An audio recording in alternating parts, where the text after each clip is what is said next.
अमावस्येची रात्र काळी गर्द अंधाराची असते. अमावस्येच्या रात्री सैतानांची ताकद वाढते. हे सैतान फक्त झाडावर उलटे लटकणारेच असतात असं नाही, तर हे सैतान वासनारूपी देखील असू शकतात. लोहगडावरून केतनला ढकलून देणारी सिया हिच्या मनात असणारे विचार हे देखील असे सैतानाचे होते. आपल्या नवऱ्याला बॅलरमध्ये मारून लपवणारी मुस्कानही सैतान होती. हनीमूनच्या रात्री आपल्या नवऱ्याला संपवणारी सोनमही सैतानच होती. तर आपल्या नवऱ्याला मारून त्याचे तुकडे मिक्सरमध्ये फिरवणारी रुबी देखील एक प्रकारची वासनारूपी सैतानाची शिकारच होती. या वासनारूपी सैतानांची यादी संपायचं काही नाव घेत नाहीये. एकदा का या वासनारूपी सैतानानं तुमच्या मनात घर केलं तर तुमच्या दृष्टीनं नातीगोती, जबाबदाऱ्या, नैतिकता या सगळ्या गोष्टी शून्य होतात. आता या पोरींच्या गँगमध्ये आणखीन एकीची भर पडली आहे. तिचं नाव हसीना आहे.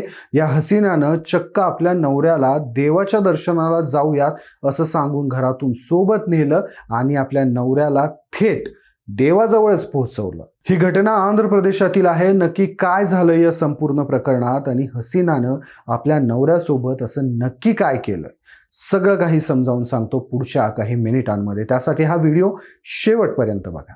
नमस्कार, मी शशिकांत हिवरकर आणि तुम्ही पाहताय कट टू कट. आंध्र प्रदेशच्या चित्तूर जिल्ह्यातील मल्लाप्पा कोंडा डोंगरावरील मल्लेश्वर स्वामींचं मंदिर हे खूप प्रसिद्ध आहे.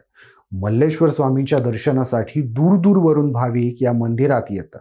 आपल्या आयुष्यातील विघ्न दूर व्हावी, आपल्या आयुष्यात सुख शांती यावी, आपल्या आयुष्यात आर्थिक प्रगती व्हावी यासाठी लोक येऊन मल्लेश्वराच्या पायाशी साकडं घालतात. हसीनी नावाच्या गृहिणीनं या सगळ्या गोष्टी आपल्या नवऱ्याला रमेशला समजावून सांगितल्या. आपणही आपल्या कुटुंबासाठी, आपल्या लेकीसाठी या मल्लेश्वराच्या पाया पडायला जाऊ यासाठी तिनं रमेशला तयार केलं. या सगळ्या गोष्टी ऐकून रमेशला आनंद झालेला. आपली बायको आपल्या संसारासाठी एवढा विचार करते, आपला संसार सुखाचा व्हावा यासाठी देवदर्शनाला जाऊ म्हणतीये, हे रमेशला फार कौतुकास्पद होतं. जिथं आजकालच्या बायका शॉपिंगला जाऊ, आजकालच्या बायका खरेदीला जाऊ, आजकालच्या बायका आपण कुठेतरी दुसरीकडे फिरायला जाऊ असं म्हणतात, हॉटेलात जाऊ असं म्हणतात, तिथं रमेशची बायको मात्र आपल्या नवऱ्याला आपला संसार सुखाचा व्हावा यासाठी देवाच्या दर्शनाला जाऊ म्हणत होती. रमेशनेही फारसे आडेवेडे न घेता दर्शनाला जायचं ठरवलं. हसीनी म्हटली, अमावस्येच्या रात्री तिथं जाऊयात दर्शनाला. रमेशला हरकत नव्हती. आपली पत्नी हसीनी आणि आपली 1 वर्षांची मुलगी सोबत घेऊन अमावस्येच्या रात्री रमेश मल्लेश्वराच्या दर्शनाला निघाला. घरी आम्ही लवकरच परत येऊ असं सांगितलं. त्यानंतर रमेश आपली पत्नी हसीनी आणि मुलीला घेऊन मल्लेश्वराच्या देवळाकडे रवाना झाला. या सगळ्या प्रवासामध्ये ते हसीनीच्या घरी देखील गेलेले. खरं तर दर्शन झाल्यानंतर हसीनी, रमेश आपल्या मुलीसह हसीनीच्या आईकडे परत येणार होते. मात्र दीर्घ कालावधी झाला तरी हे दोघं आपल्या घरी परत येईनात. यामुळं हसीनीच्या आईला शंका येऊ लागली. हसीनीच्या आईची चिंता वाढली. तिनं ही गोष्ट आपल्या शेजाऱ्या पाजाऱ्यांना सांगितली. शेजाऱ्यांनी त्या हसीनीच्या आईला समजावलं की थोडाफार उशीर होतो, येतील घरी, तुम्ही काळजी करू नका. मात्र त्यानंतरही दीर्घ कालावधी उलटला तरीही कुणीच घरी येईना. मग हसीनीच्या आईची तगमग वाढली. मग हसीनीच्या आईनं पोलिसात जाऊन थेट तक्रार दाखल केली. माझी मुलगी तिच्या नवऱ्यासोबत देवाच्या दर्शनाला गेलेली, त्यांच्यासोबत त्यांची लहान मुलगी होती, मात्र ते तिघेही आता गायब आहेत. पोलिसांनी या प्रकरणाला गांभीर्यानं घेत तपासाला सुरुवात केली. पोलिसांनी सर्वात अगोदर मंदिराजवळचे CCTV फुटेज चेक केले. या फुटेजमध्ये हसीनी तिचा नवरा रमेश सोबत गडावर जाताना दिसली. मात्र येताना हसीनी दुसऱ्याच कुणाच्या तरी गाडीवर होती. पोलिसांना थोडासा संशय आला. पोलिसांनी शोध सत्र चालू केलं. त्यानंतर पोलिसांनी हसीनीला आपल्या ताब्यातही घेतलं आणि हसीनीकडून वाचा फुटली ती एका अशा प्रकरणाला ज्यामुळं पोलिसांसहित संपूर्ण आंध्र प्रदेशला सध्या रुखरुख लागली आहे. तामिळनाडूतला रमेश होसूर इथल्या एका खाजगी कंपनीत कार्यरत होता. 2 वर्षापूर्वी त्याचा हसीनीसोबत लग्न झालेलं. खरं तर हसीनी आणि रमेश यांना 1 वर्षांची मुलगी देखील आहे. वरकरणी त्यांचं वैवाहिक आयुष्य अत्यंत सामान्य आणि सुखी वाटायचं. मात्र हसीनीच्या मनात काहीतरी वेगळंच शिजत होतं. हसीनीचे युगंधर नावाच्या तरुणासोबत प्रेमसंबंध सुरू होते. युगंधर हसीनीचा बालपणापासूनचा मित्र होता. मात्र लग्न झाल्यानंतर हसीनीचा नवरा रमेश हा या दोघांच्यातल्या प्रेमसंबंधाला मोठा अडसर ठरत होता. त्यामुळे त्या दोघांनी याला कायमचं रस्त्यातून हटवण्याचा प्लॅन आखला. या नियोजित कटामध्ये त्यांनी एक रूपरेषा आखली, रमेशला कसं संपवायचं. या कटाचा भाग म्हणूनच हसिनीनं आपल्या नवऱ्याला मल्लेश्वराच्या दर्शनाकडे साठी जायला तयार केलं होतं.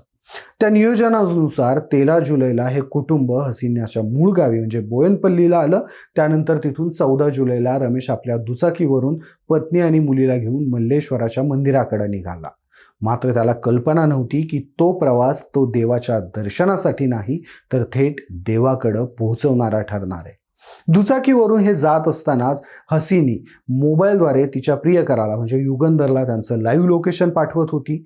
या मंदिरात जाताना टेकडीवरून नागमोडे घाट आहेत. या घाटातल्या 3ऱ्या वळणाजवळ पोहोचताच हसिनीनं ठरल्याप्रमाणे आपली पर्स गाडीवरून खाली फेकली.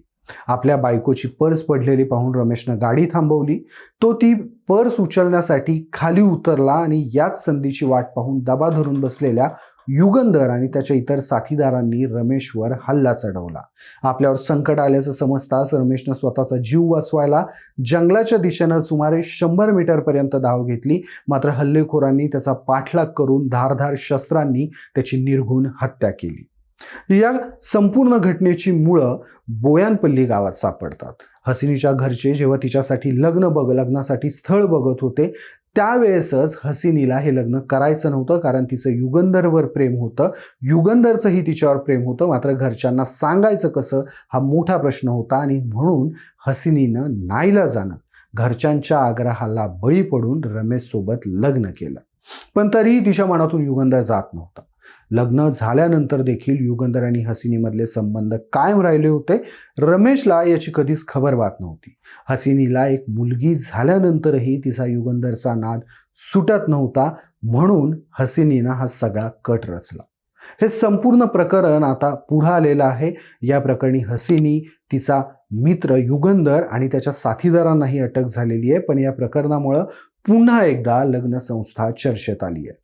जर हसिनीचं युगंधरवर प्रेम होतं तर तिनं रमेश सोबत लग्नच करायचं नव्हतं. जर कदाचित हसिनी आणि तिच्या घरचे यांच्यात सुसंवाद असता, हसिनीनी या गोष्टी तिच्या घरच्यांना सांगितल्या असत्या, घरच्यांनी त्या मान्य केल्या असत्या, तर कदाचित रमेश जिवंत असला असता. या घटनेनं सिया गोयल, मुस्कान, रुबी या प्रकरणामध्ये आणखीन एका प्रकरणाची भर पडली आहे. कुणी दुसरा आवडतोय म्हणून आपल्या होणाऱ्या नवऱ्याला कुणी गडावरनं खाली ढकलतंय, कुणी बॅलरमध्ये भरतंय, कुणी जंगलात फेकतंय, तर कुणी मिक्सरमध्ये नवऱ्याची चटणी करतंय. या सगळ्या प्रकरणावरून एकच गोष्ट प्रामुख्याने पुढे चर्चेत येते, ती म्हणजे जर तुम्हाला समोरची व्यक्ती पसंत नाही, जर तुम्हाला दुसरं कुणी आवडतंय तर तुम्ही थेट नाही म्हणा. नाही हा 2 अक्षरी शब्द उच्चारणं एखाद्याला आयुष्यातून संपवण्यापेक्षा खूप सोपं आहे. हे मुलींनी लक्षात घ्यायला हवं. तुर्तास इथेच थांबूयात. मात्र या विवाहबाह्य संबंधांसाठी नवऱ्यांना क्रूरपणे संपवण्याचे जे फॅड आलंय, या घटना सातत्यानं समोर येत आहेत, याबद्दल तुमची मतं काय आहेत? या घटना थांबवण्यासाठी काय करायला हवं? तुमची मतं मला कमेंट्समध्ये आवर्जून सांगा. हा व्हिडिओ तुम्हाला आवडला असेल तर व्हिडिओला लाईक करा, शेअर करा आणि अशाच घडामोडी जाणून घेण्यासाठी तुमच्या आवडत्या कट टू कटला सबस्क्राईब करायला विसरू नका. धन्यवाद.